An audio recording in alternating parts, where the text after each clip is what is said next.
Merry Christmas from Laptop Factory! So guys, ongoing na ating buy one get one deals. And mamaya, papasok tayo sa loob para mag-interview ng mga nakabili na at naka-avail ng ating mga buy one get one deals. So guys, pasok tayo sa loob kasi balita ko meron na nakakuha ng buy one get one deals natin. Tara!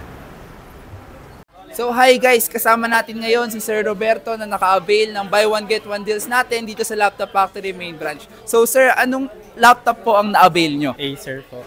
Na-avail niyang laptop is Acer Aspire Lite 14 natin. And sir, ano naman po yung nakuha nyong freebies? Lenovo Tab M10. And bakit po si Lenovo Tab M10 po ang napili nyo? Ano po, inutusan po ako ng kapatid ko para po sa review. Marirecommend nyo po ba si Laptop Factory sa mga kilala nyo and friends nyo po? Opo. Bakit po? Kasi accommodating po yung mga crew at affordable naman po yung mga gadget dito po. So kaya guys, kung gusto nyo rin makakuha ng freebies katulad nito, pumunta na kayo dito sa Laptop Factory main branch. Kaya basta laptop, Laptop Factory.